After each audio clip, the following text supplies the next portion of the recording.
Empecemos nuestra clase. Ayer hablábamos de los principios, ¿cierto? Venga, yo quiero preguntarle a Milton, principio de la libertad. ¿Qué es la libertad? Cuéntame qué desarrolla ese principio, Milton. Y así lo voy a calificar. Ojo pues, yo les mandaré a hacer sus talleres. Eso equivale a una nota, pero yo les pregunto. Y esa nota que yo les pregunte es lo que va a valer. No me voy a matar tanta vida mandándole tanto taller. Ustedes resuelvan los talleres para que, yo quiero que me tengan algo claro. Yo les voy a enviar los talleres a cada uno de ustedes. Todos los talleres los vamos a trabajar a mano, todos, absolutamente todos. ¿Por qué? Porque eso nos obliga a hacer lectura obligatoria para saber qué es lo que estamos escribiendo. Imagínense que yo tuve un curso viernes y sábado. Profe. Señor, yo les voy a enviar semanal la guía que vamos a desarrollar. Ojo, ¿con qué fin? ¿Con qué fin yo les voy a estar enviando la guía? Con el fin de que ustedes tengan unas lecturas previas, de que ustedes puedan leer y cuando nos vayamos a ver, cada uno pueda, listo, tener una idea. Entonces, ¿cuál es la manera de calificar? Ojo pues, las lecturas. Si ustedes se dan cuenta, ya yo voy viendo quiénes se van conectando y quiénes no. Entonces, estamos viendo cómo va a ser la metodología. Vamos a ir haciendo análisis. Yo les voy a mandar las unidades con qué objetivo que ustedes lean, ¿cierto? Y para cumplir con lo que me requiere a mí ya fin.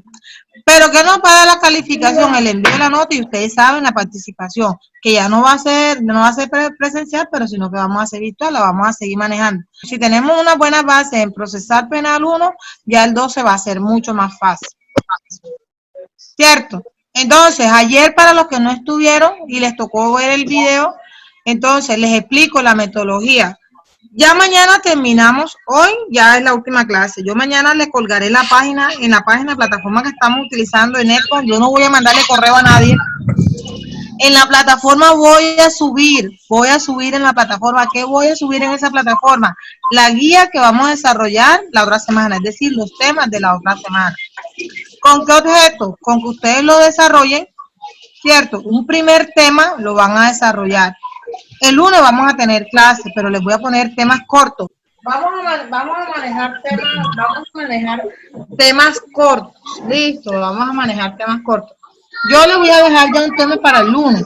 ¿Cuál es la idea? Que ustedes el lunes, les voy a dejar cuáles son los temas de la otra semana. Que ustedes vayan desarrollando esos temas. Les voy a dejar un cuestionario para la semana y ustedes lo van a ir desarrollando. Una primera parte el lunes. Este fin de semana, juiciosos, se ponen a estudiar, El lunes, ya el otro viernes, hacemos comprensión de lectura de todos los que trabajemos de lunes a jueves. El viernes me tienen que enviar el correo. ¿Cierto? De manera que no sé, pero ¿qué es lo que yo quiero? Que lean, porque si leen se me facilitan más las cosas. Si no leen, ¿qué pasa? Nos vamos a atrasar. Entonces las guías se van a ir desarrollando semanalmente, se las voy a ir enviando, de manera que ustedes puedan estudiar. Y vamos a hacer un breve recorderio. O sea, hablamos del artículo 1 y fue la explicación bastante extensa, porque ahí llegamos a comprender que la dignidad humana, ¿cierto?, tiene todo un contenido constitucional, que en el artículo 1 de la Constitución se establece que la presente tendrá respeto de la dignidad humana. Y hablábamos de un derecho penal constitucional. ¿Por qué? Porque es un derecho que se desarrolla con base a lo que establece nuestra Constitución política. Entonces, se decía que la dignidad humana es la garantía, listo, que tiene el individuo dentro del proceso. La protección que tiene el individuo por parte del Estado. Ojo, y dijimos que ese individuo puede ser la víctima, ese individuo puede ser la víctima o la persona que comete la infracción, es decir, el delincuente. Entonces, tanto ese delincuente como esa víctima deben ser tratados con el debido respeto de la dignidad humana dentro del proceso penal. ¿Cierto? Entonces ahí estamos viendo lo fundamental. Tanto es así que el Código Penal en el artículo 1 establece la dignidad. La ley 906 nos habla de dignidad. El artículo primero de nuestra Constitución política nos habla y reconoce la dignidad humana. Reconoce la dignidad humana, ¿cierto? Y nos vamos ya al artículo 2. Hablábamos del artículo 2 diciendo que la libertad es un derecho fundamental, ¿cierto? ¿Establecido dónde? Establecido en nuestra Constitución, que nos dice que nadie puede ser molestado en su casa. Así de sencillo. Entonces, y la única forma que una persona sea molestada en su casa es que exista una orden escrita, expedida por una autoridad judicial, expedida por una autoridad judicial competente. Decíamos que la libertad es un derecho fundamental y la única forma en que ese derecho fundamental pueda ser vulnerado, pueda ser violentado, es mediante una orden escrita. Orden escrita emitida por una autoridad judicial competente. ¿Quién es la autoridad judicial competente para emitir una orden de captura? El juez de control de garantía. Control. ¿Cierto? El juez de control de garantía. Después de eso, ¿qué se dice? Por solicitud de la Fiscalía. Previa solicitud de la Fiscalía General de la Nación.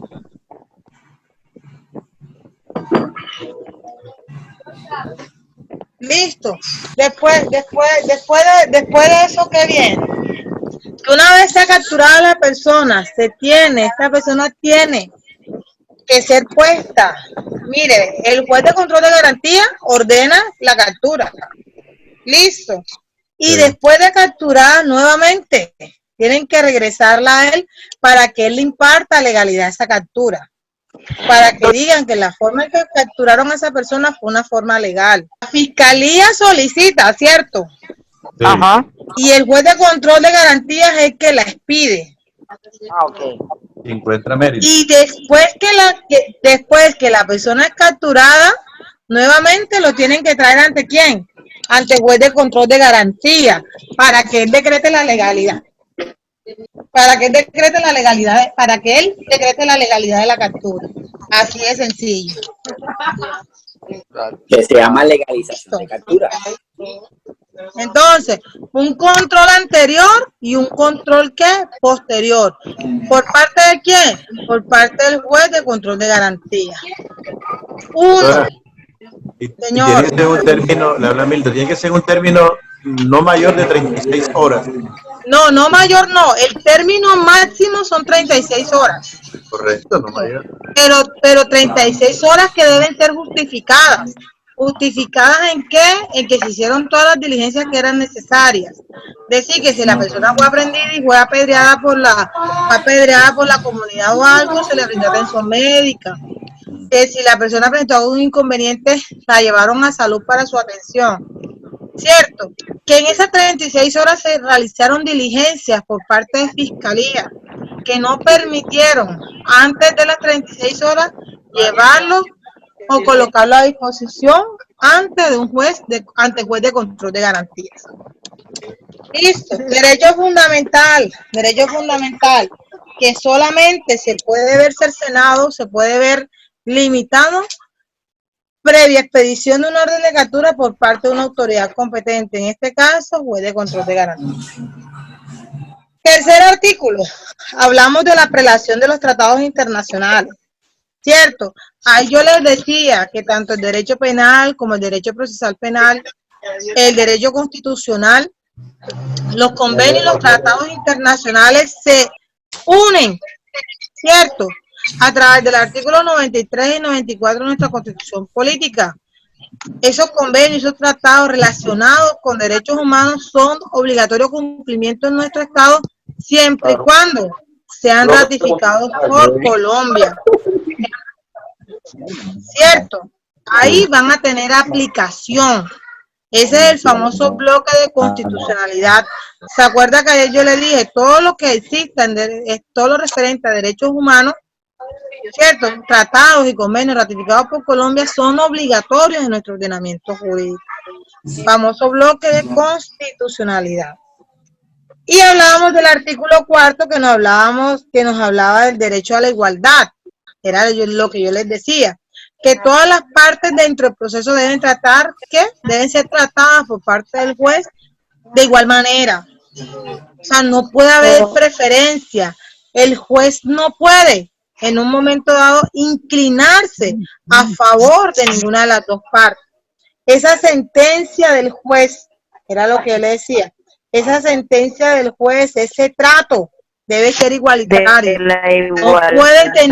No puede tener que en cuenta subjetividades, ni la raza, ni el color, ni la religión. Cierto, pueden ser motivos tiene que ser un tratado imparcial. Debe ser un trato imparcial, por eso te digo, la igualdad. La igualdad dice que tenemos los mismos derechos, tenemos las mismas oportunidades dentro del proceso, debemos recibir el mismo trato. Es decir, que así como es tratada la defensa, así como es tratada la víctima, así también debe ser tratado quien es delincuente. No puede ser discriminado. El trato debe ser igual. Cuando hablamos de igualdad, sin irnos muy lejos, es que la ley le está obligando en principio ¿a quién? A ese juez, a que tanto la víctima como el delincuente son iguales. Que tanto la víctima como el delincuente debe recibir un trato digno por parte de quién, por parte del juez. Ojo, la autoridad competente es la que debe atender a estos principios. Cierto, estos principios son impuestos a las autoridades. Cuando hablamos de igualdad se dice que los servidores públicos, es que si usted lee en el artículo le va a decir, es obligación de los servidores judiciales hacer efectiva la igualdad, es decir, que todos los que trabajan dentro de un juzgado deben garantizarle a las personas que un trato igualitario. Cierto, pero ojo, en principio, pero ese trato igualitario también tiene unas excepciones y tiene unas limitaciones. Es lo que se debe garantizar, que todo aquel que intervenga dentro de un proceso sea tratado de forma igual. En principio, salvo lo que establece la misma norma, porque vamos a leer el artículo 4 en el parágrafo 2. ¿Qué nos dice el parágrafo 1, casi al final? Dice, se debe proteger especialmente a quienes, aquellas personas que por su condición económica, física o mental se encuentren en circunstancias de debilidad manifiesta. En principio todos debemos ser tratados iguales, pero el código ya nos trata y nos da una excepción, cuando el juez no puede tratar en igualdad de condiciones a la víctima y al agresor, o a la víctima y al delincuente. No debe hacerlo cuando alguna de las partes se encuentre en debilidad manifiesta, ya sea por sus condiciones económicas, por sus condiciones físicas o por su condición. Entonces, no está diciendo condiciones físicas, mental o por condiciones económicas, ¿cierto? Ahí en principio se dice que debe existir por parte del juez una protección especial. Pero de ahí en adelante, que nos señala el regulador, que ninguna persona puede ser discriminada, no puede recibir un trato desigual o diferenciado en virtud de que de su raza, de su color de piel, de su etnia. De ahí en adelante, todos merecen un trato igualitario. Y pasamos al artículo 6, que nos habla de la imparcialidad. El artículo 5 nos habla de la imparcialidad. Sí, señora, están en clase. Nos habla de la imparcialidad. ¿Qué nos dice ese artículo? Que dice que los jueces, en todas las actuaciones, tanto el juez de control de garantía como el juez de conocimiento, ¿se acuerda que les decía yo ayer? Debe actuar de manera objetiva, debe buscar la verdad y debe garantizar la justicia. El juez exactamente, el juez debe ceñirse a lo que está en la norma, no a lo que él piensa, a lo que él sienta, a lo que él crea. Esa parte subjetiva se ve anulada en la toma de una decisión. Él debe obrar, debe actuar y debe imponer sanciones en derecho, no por sentimiento, por lo que él crea, por lo que le parezca y porque le dolió un caso, no, sino lo que el derecho le señale cómo debe de actuar. Ahí se dice que debe ser de manera objetiva. Profesora, no debe haber ningún sesgo en su actuación. Exactamente, esa parte subjetiva, lo que a ti te motiva, porque sabes que lo subjetivo es el pensamiento, lo interno, la motivación, el aspecto psicológico, lo que tú piensas, lo que tú sientes, esa es la subjetividad. Se van a dar cuenta de algo, se van a dar cuenta de que el juez en un momento dado, cuando existen vínculos se puede declarar impedido. Ese es un título más adelante. Cuando existen los impedimentos, cuando existen las recusaciones.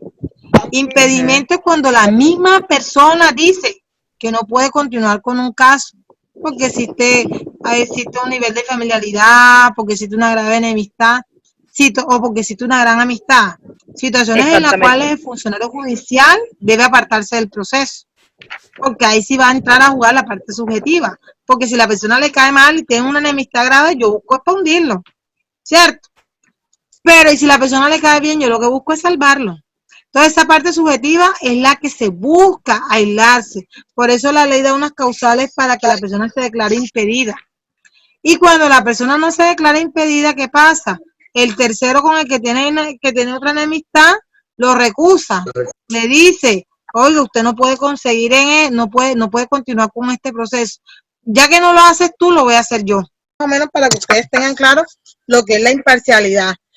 Que el juez se debe ceñir a lo que está en la norma. No puede tomar decisiones pensando en los aspectos subjetivos, cosas que él crea, que él sienta o que él piensa. Iván, dime. Profe, o sea, pero de todas maneras la última palabra, Iván, dime. la palabra decisiva la tiene el juez. El juez obviamente se va a basar en la ley, a pesar de que la interpretación, pues usted pueda mirarla de la parte subjetiva, del sentimiento. No, la interpretación es a base de la norma. Pues eso te digo, es que si tú miras el artículo 5 en su parte final te dice, objetividad es la norma, objetividad es la ley, ¿cierto? El juez debe ser objetivo. Por eso tú dices, sí, tiene la última palabra. Por eso. Tiene la última palabra, pero debe actuar conforme a la ley, objetivamente. No puede ser motivado por ningún tipo. Estamos hablando de los principios, sí, estamos hablando de eso. Las normas rectoras, los principios. Por relación. Así es, cierto.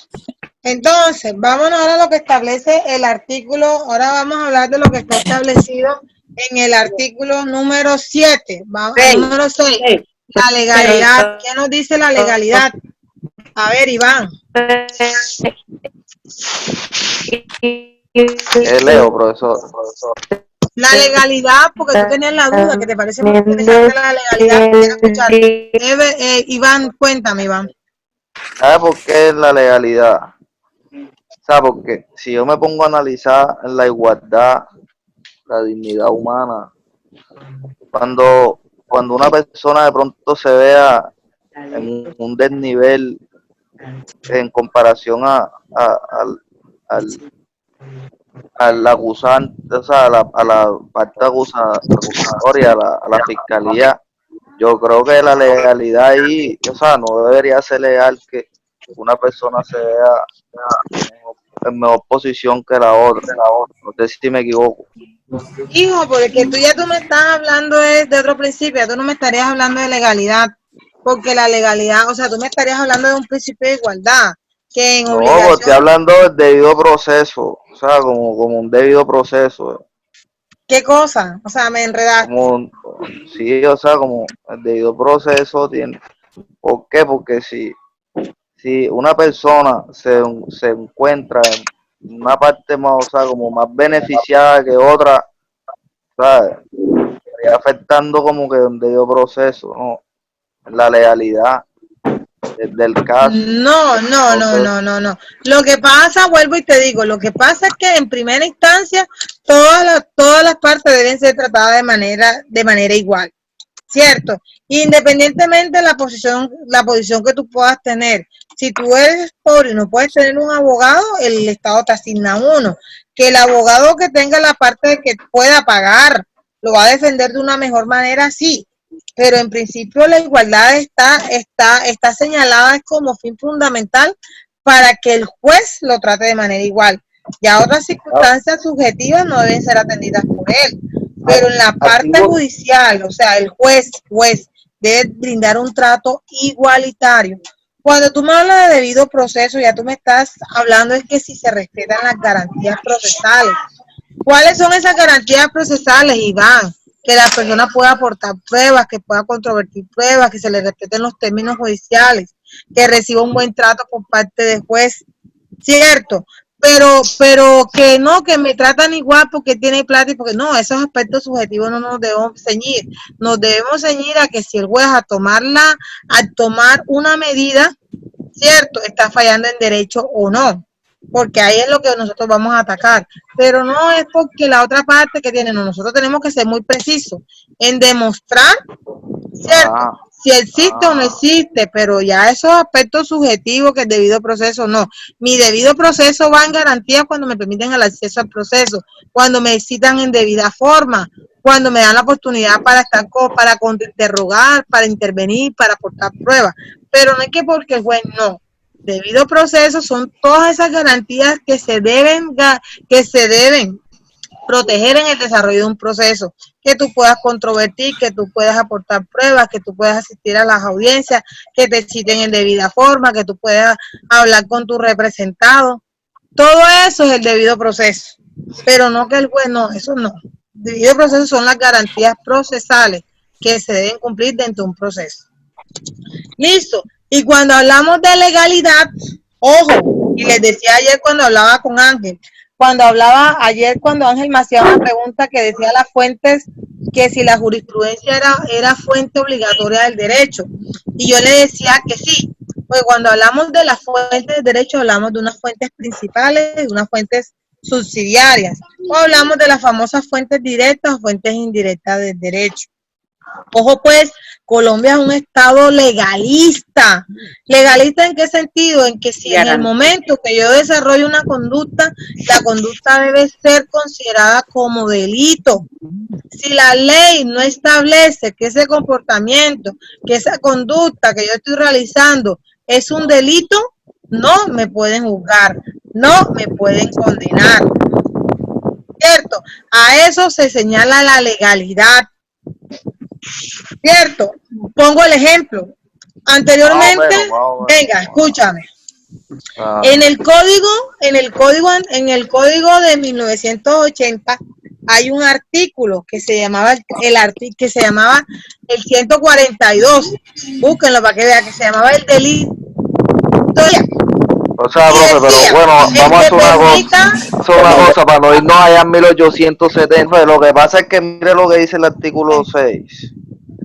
Nadie podrá ser investigado ni juzgado. ¿Cómo? ¿Está escuchando? Profesora. ¿Nadie pudo qué? Nadie podrá ser investigado ni juzgado sino conforme a la ley procesal vigente. A la ley procesal, al debido proceso vigente al tiempo de la actual situación procesal, con observancia de las formas propias de cada juicio. Con observancia de las formas propias de cada juicio. Entonces, después dice, la ley procesal de efectos sustanciales. Espera, pero venga, lleguemos hasta ahí, vamos, porque ahí tenemos que entrar a explicar tres fenómenos. Uno, que nosotros en el momento de cometer un delito debemos ser procesados por las leyes procesales que en ese momento existan. Ojo, si tú en este momento cometes un delito, tú no puedes ser juzgado por la ley 600 del 2000. Porque hace 20 años la ley 906 del 2000, hace 15 años la ley 906 del 2004 dejó sin efecto, ¿cierto? La ley 600. A eso se refiere, que procesalmente tú debes ser juzgado por la ley que en ese momento regule el proceso penal, que regule las etapas del proceso penal. No nos podemos regresar al antiguo Código Penal. Si tú cometes un delito hoy, 2 de abril del 2020, tú debes ser juzgado, debe ser investigado, debe ser sancionado conforme a qué ley, la 906. Tú no puedes ser sancionado con el antiguo código penal. Profe, yo le hago una pregunta ahí, profe. Señora. Si yo cometí el delito hoy, por decir algo, y a mí no me capturaron, yo me fui y no me han capturado, pero me dictaron orden de captura. Y dentro de 7 años, 8 años, bueno, me cogen a mí. ¿Y cómo es que me capturan? Me capturan. De los términos de ¿Qué ley me van a aplicar? ¿Cuando yo cometí el delito o la que está frente cuando me capturaron? Ojo, es que si tú tienes una orden de captura, si tú tienes una orden de captura, ojo pues, si tú tienes una orden de captura en un momento, esa orden de captura hay que validarla. Ahí no van a estar a establecer con qué ley te van a juzgar. Es que tú cometiste un delito, ¿cierto? Y existe un proceso en el cual a ti te estaban juzgando. Esa orden de captura obedece a un proceso que se estaba tramitando con la ley 600. Claro, pero la ley 600, tú cometiste el delito en el año 99 y te libraron captura con la ley 600, pero a ti te capturan en el año 2011, ya estando en vigencia el sistema, estando en vigencia esto. Exacto. Ahí nos vamos a los dos artículos, al artículo de retroactividad y al artículo de ultraactividad de la ley penal, ¿cierto? Que nos dice la segunda estrofa que la ley será retroactiva, tendrá efecto retroactivo, o sea, desde su vigencia se irá hacia atrás para beneficiar, con base al principio de favorabilidad, para favorecer a quién, al reo. Ah, ya. O sea que para favorecer a quién. Doctora, disculpe, una pregunta respecto al caso. El sujeto cometió homicidio con el antiguo Código Penal. Lo probaron y nunca lo capturaron, nunca lo pudieron capturar ni se pudo hacer efectiva el cumplimiento de la pena. Y la persona comete el mismo delito con el nuevo código, bajo el nuevo código de procedimiento penal. Eso sucedió hace 1 o 2 años en Barranquilla. ¿Cómo serían las penas? ¿Cómo sería el proceso? Yo quiero que tú entiendas algo. Por cada delito existe un proceso. A mí no me van, ahí no existe conexidad, porque no fueron ni los mismos hechos, ni los mismos delitos, ni la misma persona. Ahí no existe una unidad de delito, ¿cierto? Él cometió un delito, ley 600, tenía orden de captura. Ojo, hay que ver, y ahí yo te digo algo, ahí tienes que ver si él fue capturado en vigencia de la captura, o si él fue capturado con ocasión al nuevo delito que cometió. Porque si esa persona es capturada con razón al nuevo delito que cometió, va a ser juzgado por ese nuevo delito. Listo, va a ser capturado por ese delito por la ley 906. Pero si la persona es capturada bajo la existencia de una orden de captura, nos vamos a la ley 600. Porque yo les digo algo, la ley 600 se aplica para todos aquellos delitos que fueron cometidos antes del 31 de octubre de 2004. Es decir, que si yo cometí un delito hasta el 30 de octubre de 2004, a mí me acobija la ley 600. Del 31 de octubre del 2004 hacia adelante, es decir, desde el 1 de noviembre del 2014, comenzamos a regir en todo el país ley 600. Profe Lizeth, disculpe. Señora. Usted disculpe, ¿me puede hacer el favor de repetirme? Es que no entiendo esa parte, la parte que le preguntó la señora Esperanza. ¿Qué parte? La parte de que si ella comete un delito y se levanta 7 años, que la juzgan con la ley que... Cuando me capturan con la ley, me juzgarán con la ley procesal que estaba vigente en el momento que yo cometí el delito. ¿Cierto? Pero yo me puedo favorecer con el principio de favorabilidad y decir, no, esa ley nueva que vaya hacia atrás. O sea, de que yo cometí el delito en el 99, pero el Código Penal comenzó a regir en el 2014, aplíqueme la ley, aplíqueme el nuevo procedimiento. Yo me quiero ir para la ley 906, no me quiero estar en ley 200. Ojo, pero la persona no es que lo diga, es que el abogado lo solicite. Exija, Exactamente, que le apliquen el principio de favorabilidad, y a pesar de que el delito fue cometido en el año 2000, en el año 99, él quiere que se le aplique la 204, la 906 del 2004. Que sea porque es más favorable el procedimiento, porque va a pensar que este proceso es más ágil, porque así, por X y razón, él quiere 906 porque él piensa que va a salir más rápido, que las audiencias van a ser más rápidas. Él puede solicitarlo. ¿Cierto? O también, y el otro parágrafo nos habla de la ultraactividad. Ojo, cuando ustedes hablaron de los ámbitos de aplicación de la ley, yo creo que ya ustedes deben tener esto claro, porque esto es materia masticada. Cuando ustedes hablaron de los ámbitos de aplicación de la ley penal en el tiempo, ustedes tuvieron que hablar de los dos principios, de la retroactividad y de la ultraactividad. Ya estos son temas trillados. Esta ultraactividad y esta retroactividad es lo mismo que está establecido en el Código Penal. Es decir, que retro va hacia atrás y ultra va más allá. Es decir, que el procedimiento penal se aplica para casos anteriores o ese procedimiento penal se aplica para casos que posteriores, va más allá de su vigencia. Por eso le digo, estos son temas trillados que ya ustedes, y conceptos claros que ya ustedes vieron en penal general. ¿Qué es retroactividad y qué es ultraactividad? ¿Listo? Entonces, pero tengamos claro algo que la persona debe ser procesada por la ley que existe en ese momento, que a la persona se le debe aplicar la ley procesal más favorable, ¿cierto? La que le resulte más beneficiosa. Y pasamos al artículo 7, que nos habla del indubio pro reo, que nos dice que toda duda que surja dentro del proceso será que resuelta a favor del reo, del delincuente. ¿Cierto? ¿Y qué nos dice? Que toda persona se presume inocente hasta tanto se demuestre lo contrario. ¿Cuándo se demuestra lo contrario? Cuando existe una sentencia ejecutoriada que nos dice que realmente la persona sí cometió el delito. Las sentencias ejecutoriadas son cuando se interponen todos los recursos de ley y son resueltos, o cuando simplemente en las oportunidades legales por un mal abogado no interpuso ningún recurso porque él no sabía y se le vencieron las oportunidades procesales para interponer el recurso. ¿Cierto? Pero ¿qué se dice? Inocente, hasta que yo tenga una sentencia que me diga que yo soy culpable.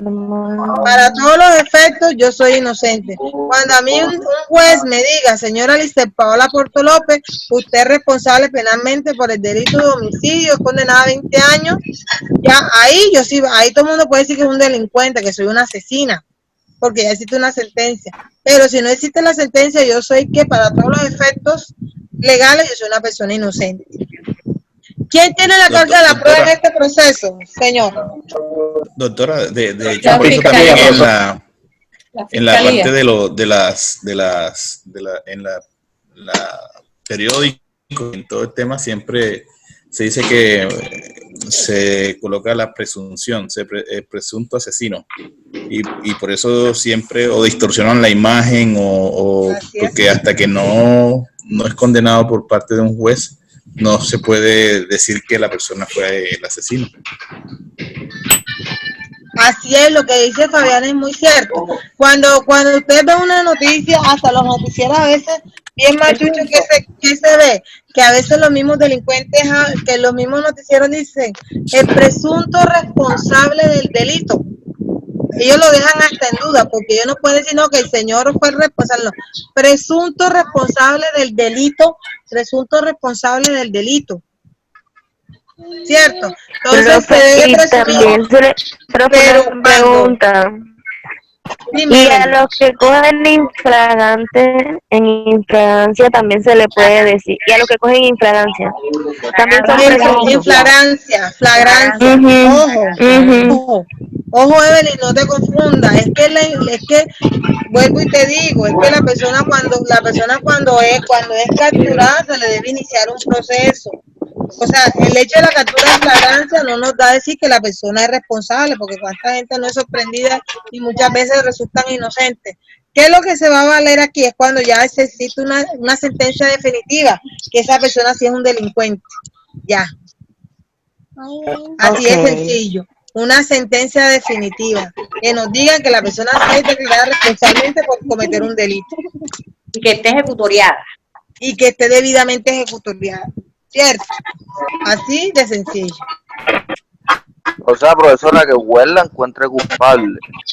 Que Huela la encuentre culpable, no, que Huela declare culpable responsablemente. Porque cuando tú vayas a tu primera audiencia, el juez te va a decir, declárese responsablemente, declárese penalmente responsable al señor fulano de tal, identificado con cédula de tal, nacido en Cartagena el día tal, por el delito de homicidio. Él declare penalmente responsable.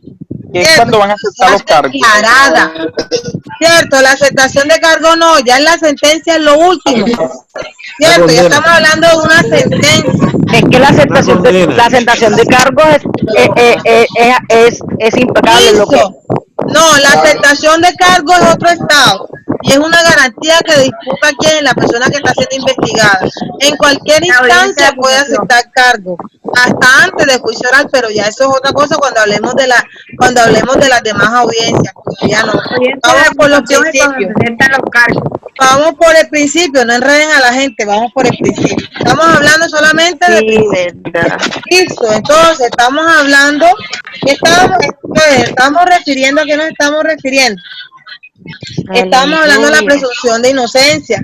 Toda persona se presume inocente hasta que exista una sentencia condenatoria debidamente ejecutoriada que nos diga que una persona es responsable de cometer un delito. Ojo pues, cierto. Entonces, ¿a quién le corresponde o quién tiene la carga de la prueba? ¿A quién le corresponde demostrar que esa persona es culpable? A la fiscalía. La fiscalía tiene que buscar evidencias, videos, entrevistas, pruebas, ¿cierto? Grabaciones, todo, para llegar a demostrarle con grado de certeza al juez que la persona sí es un delincuente, ¿cierto? Que realmente cometió ese delito. Ojo, pero la fiscalía, si también encuentra pruebas a favor, debe aportarlas dentro del proceso. Yo quiero que tengan claro eso, ¿cierto? Y de ahí nos pasamos al artículo número 8, que nos habla de ¿qué? De los derechos de la defensa. Y ahí está la lectura. La primera parte que está ahí, esa opera cuando una persona es capturada. Que le dicen a la persona, que lo diga hablando, que le dicen a la persona, primero, usted no está obligado a declarar contra usted ni contra sí mismo, ni en contra de su cónyuge, compañero permanente, ni pariente dentro del cuarto grado con sanguinidad o segunda afinidad. ¿Cuál es el cuarto grado con sanguinidad? A ver. Ascendientemente, ¿quién es mi cuarto grado con sanguinidad de manera ascendente? Ascendente, mis hijos. Y nietos. Padre, abuelo. Ascendente, los tatarabuelos. Tatarabuelo. Y de manera descendiente, ¿quién sería? Nieto. Hijo, nieto. Nieto, bisnieto, tataranieto. Exactamente. Y colateral ya ahí miraríamos quiénes, porque ya comienza a bajar los primos hasta el cuarto grado, exactamente. Entonces, ahí nos tienen que decir nuestra garantía. Usted no está obligado a declarar contra usted mismo, usted tiene derecho a tener un abogado. Pero eso también está incluido en el, eso también está incluido en el artículo 33 de la Constitución. Por eso te digo que hablamos de un derecho penal constitucional, porque vemos que todos estos principios son desarrollo de lo que está establecido en la Constitución, ¿cierto? La dignidad humana, la libertad, todo esto es un desarrollo constitucional. La presunción de inocencia, la Constitución no dice que toda persona es libre, no nos dice la Constitución. Toda persona se presume inocente. Por eso hablamos de un derecho penal constitucional. Entonces, en el artículo número 7 vemos el número 8, vemos todas las garantías que tiene quien la defensa. Eso ustedes lo van a ir leyendo porque ya debieron leerlo. Entonces, conocer, contravertir la prueba, eso es un derecho que tiene la defensa. A participar activamente, ¿dónde? Dentro del proceso. Listo, aquí nos dice tener un juicio público, oral, contradictorio, concentrado, imparcial, ¿cierto? Con mediación de prueba. No debe existir dilataciones injustificadas, ¿cierto? Entonces ahí nos están dando todas las garantías procesales con las que cuenta ¿quién? La defensa. La persona que va a defender ¿a quién? A ese delincuente. Y hablábamos del artículo 8, el artículo 9, el artículo 10, hablamos de las actuaciones. Vemos que las actuaciones es el bolsillo, que nos dice que las actuaciones deben, señora, las actuaciones deben ser ¿qué? Oral.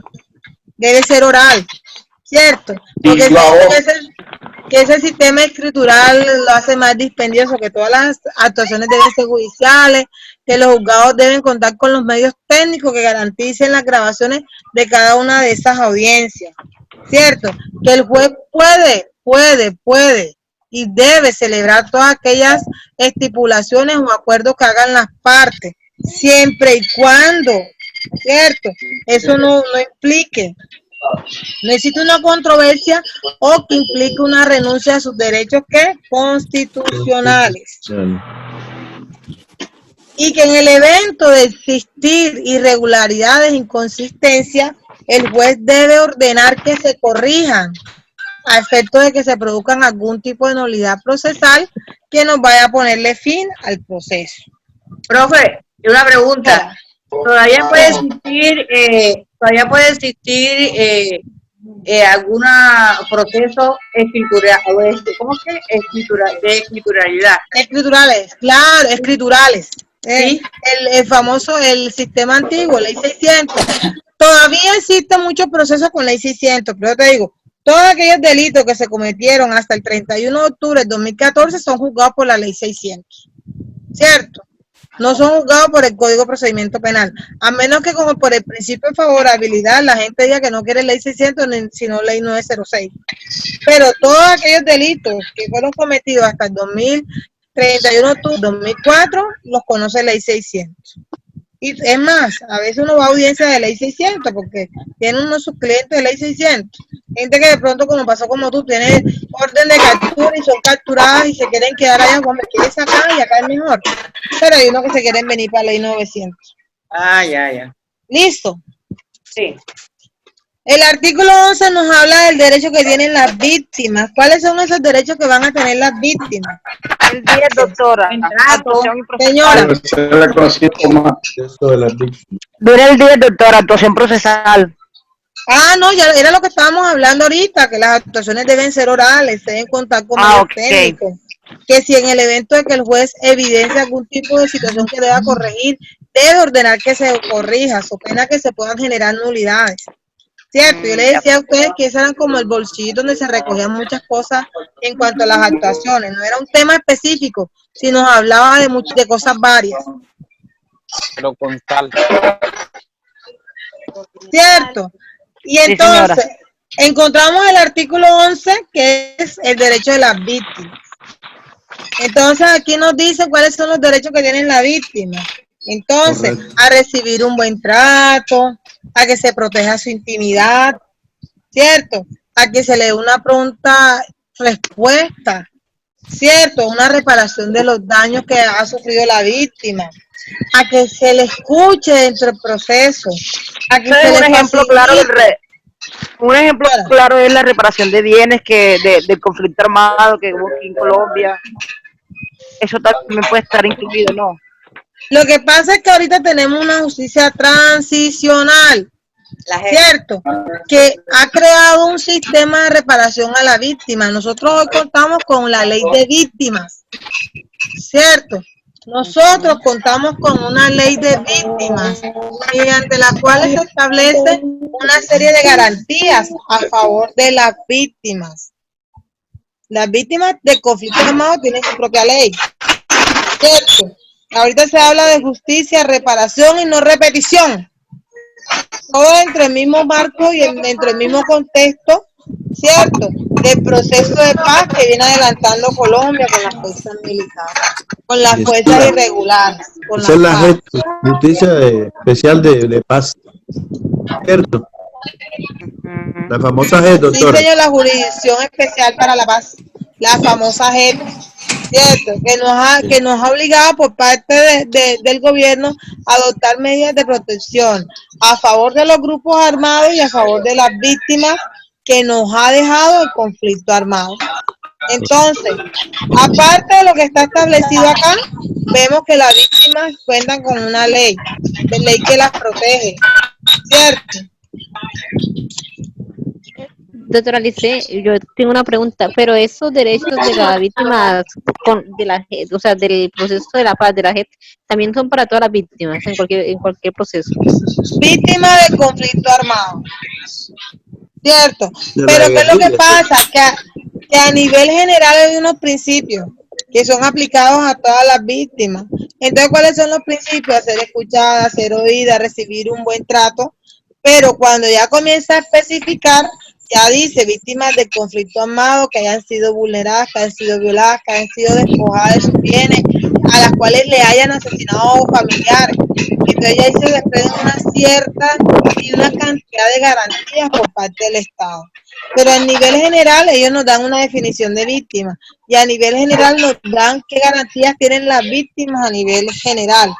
Pero el Estado debe garantizarle siempre a las víctimas. Exactamente. Pero ya en la parte resolutoria comienza a especificar garantías que tienen especialmente esas víctimas, por ser víctimas del conflicto, a la reparación integral, a la que se les devuelvan sus tierras, una cantidad de privilegios, a que lo escriban en un registro único de víctimas, a que el Estado le pague una cantidad y le da auxilio, porque a ellos les pagan, a las víctimas le pagan mensualmente por ser desplazadas, le dan auxilio para que compren casa, para que mejoren. Entonces ellos gozan de una serie de prebendas por parte del Estado, pero como víctimas de conflicto armado. Y a las víctimas normales del proceso, pero las víctimas normales del proceso penal, ¿la indemniza quién? La indemniza la persona que le causa, no, las personas que le causa el daño. Si el Estado te causa el daño, te indemniza el Estado. Pero si te causa el daño una persona, un delincuente, ¿quién te tiene que pagar a ti? El delincuente. El delincuente. ¿Cierto? El autor, y si el delincuente autor. lo único que tiene, el delincuente lo único que tiene es un par de chancletas, mi hija se jodió. Porque el tipo no tiene sino un par de chancletas que tiene. Pero es que esa es la acción penal, pero es que, o sea, agarrada a la acción penal va la acción de reparación integral, que es cuando uno busca que se le repare los dineros, sí, porque a veces lo único que tienen son las chancletas que tienen puestas, y ahí uno, ¿qué le quita uno a la persona? Serán los calzoncillos que tiene puestos, porque a veces no tienen ni para repararle uno el daño que le ocasionaron. Y se convierte en una sentencia, porque uno para qué le pide si sabe que el tipo no tiene. Pero en principio, quien comete el delito es el que tiene que repararlo. Listo, y nos vamos a la gratuidad. Yo creo que terminamos con eso porque van a ser las 10. Cuando hablamos de gratuidad, decimos que la justicia es gratuita. O sea, a la persona no se le puede cobrar por acceder a la justicia. Pero viene la lealtad. Gratuidad. Estábamos en la 11, doctora, derechos de la víctima. Ahora viene la 12, que es lealtad. Estamos en los derechos de la víctima. Me volé. Sí, estamos por lealtad, sí. El 12 dice, todos los que intervienen en la actuación, sin excepción alguna, están en el deber de obrar con absoluta lealtad y buena fe. ¿Qué no quiere decir esto? La buena fe, ¿cierto? Que si una persona obra de manera temeraria, ¿cierto? Si va a buscar un perjuicio a la otra y lleva al juez a obrar de manera equivocada, hay que demostrar la mala fe. Y esa mala fe se paga. Ustedes saben que la mala fe, pero en principio se nos dice que toda persona debe obrar con lealtad y con buena fe. Y la mala fe, ¿qué? Será sancionada, ¿cierto? Sí, señora. Y terminamos con la gratuidad. que se dice que todos los servicios que presta el Estado son gratuitos. Administración de justicia, doctora. Ojo, la administración de justicia, bien es cierto. Bueno, entonces cuando hablamos de eso, ¿qué nos estamos refiriendo? Que yo por colocar una demanda y activar el aparato judicial, cuando estoy en un proceso civil no me van a cobrar. Cuando yo estoy en un proceso penal, instauro una denuncia y instauro mi proceso penal, a mí no me deben cobrar. Pero ¿qué sí debo pagar yo? Los gastos que se generen. Si me toca pagar un abogado, yo tengo que pagar el abogado. Si tengo que sacar copia, yo tengo que pagar mi copia. ¿Cierto? Si yo voy a imprimir un memorial, yo tengo que pagar mi memorial. Doctora, habla Jesús Martelo. Dime, si usted no tiene, por ejemplo, con que pagar un abogado, el Estado le tiene que pagar uno. Exactamente. Eso lo hablamos en el derecho de defensa, que la persona que si no tiene un abogado, el Estado le asignará a uno. Pero cuando hablamos de gratuidad, nos referimos a que la persona no tiene que pagar para colocar una denuncia, que la persona no tiene que pagar para demandar. Pues eso es la justicia, la administración de justicia es un servicio gratuito a cargo del Estado, ¿cierto? O sea, gratis. Tú puedes ir a los juzgados todos los días, tú puedes demandar a todo el mundo. Pues madre, que todo el mundo te debe, tú vas y demandas a todo el mundo porque te da la gana. Tú denuncias a todo el mundo, tú puedes hacerlo. Si te tiene que costar algo, no te tiene que costar nada. Porque la justicia es gratuita. Respecto a esto, hay unos casos que hay que pagar unos arancel judicial que le llaman. Que hay ciertos procesos que cuando uno va a colocarlo, le dice que hay que pagar un arancel judicial sobre el valor del proceso. Exactamente, es que a ti te van a cobrar son los gastos que se ocasionan por el proceso, pero a ti no te van a cobrar porque tú vayas al proceso a colocar una demanda. Es decir, señor Milton, usted va a demandar a Fabián porque Fabián le debe plata. Tú no tienes que pagar por demandar a Fabián. Bueno, admítame la demanda porque yo, o en el caso de Ángel, Ángel, es que yo voy a demandar a papá de mis hijos porque no me quiere dar alimento. Doctora, yo le cobro 200,000 pesos para llevarle la demanda. No puede. ¿Cierto? A eso es lo que se refiere. A esos gastos. No, yo lo que quiero es que tengan claro algo, que nosotros debemos acudir a la justicia. Y por ese acceso a la justicia, por tu irte para los juzgados, por tu irte activar el aparato judicial, tú no tienes que pagar ya. El proceso te va a generar costos, sí. Pero la demanda tú no tienes que pagar por demandar, tú no tienes que pagar en fiscalía por denunciar. Pero los gastos que se genera el proceso, la papelería, lo que pero quiere por decir es que, los juzgados no tienes que pagar. doctora, Ángel, dime. la doctora, ahí se ha puesto la de Jame. La he visto hoy bien. Bueno, doctora, yo pienso que lo que usted quiere decir es que cuando una persona común y corriente activa el aparato judicial, todo eso es gratuito, pero como el mecanismo o la forma de defensa que se va a utilizar para ese proceso es donde de pronto sí va a ser pagado monetariamente, si no estoy mal. Sí, Ángel, pero es que si yo voy y yo demando y la demanda me cae en tu juzgado y yo quiero sacar una copia, Ángel, tú no me vas a regalar la copia la tengo que pagar yo, ¿verdad? Bueno, tiene toda la razón. Ah, bueno. Y si le asigna el Estado un abogado, pues ya va a llevar un proceso. Y depende, porque el proceso también, cuando ustedes van a revisar procesos, si de pronto usted no hace parte de ninguna de las dos partes, yo no te puedo prestar proceso a ti. Entonces, hablemos sobre el artículo 14 y cerramos y nos vemos mañana, nos vemos el lunes cuando ustedes digan. Entonces, intimidad, artículo 14. Profe. Dice, señora. Una pregunta, es decir, que cuando nosotros, por ejemplo, los procesos que se comunican, en ese caso, pues, no tendríamos necesidad de buscar abogados. Pues ahí sería también gratuito, porque utilizaríamos nuestro propio. Dicen que cuando toma una instancia, la misma persona se puede... Hija, lo que pasa es una cosa, y es cierto, Ángel, hay unos procesos que no requieren representación judicial, ¿cierto? Hay unos. Uno. Claro. No todos. Hay procesos que requieren derecho de postulación. El famoso derecho de postulación es que tú requieres abogado. Pero hay uno donde tú puedes actuar a causa propia. Y la ley te da la facultad, pero no todos. Entonces la misma ley pone la limitante para que tú puedas intervenir y obrar en causa y representación propia. Pero para otros procesos sí va a establecer el derecho de postulación, que sea un profesional de derecho es que te asesore para garantizarle todos los derechos dentro de un proceso, porque si una persona actúa sin conocimiento, obviamente no va a haber un equilibrio en la justicia y se puede perjudicar. Entonces la ley le exige, por eso es el conocimiento, que busque un abogado, una persona que tenga el conocimiento y lo pueda representar. Y el juicio pueda ser equilibrado. Es ahí donde está la balanza de la justicia. Esa balanza busca el equilibrio, que tanto la víctima, tanto las partes, que todas las partes tengan las mismas oportunidades, los mismos derechos y las mismas garantías dentro del proceso. Ese es el significado de la bendita balanza de la justicia. El equilibrio, la igualdad.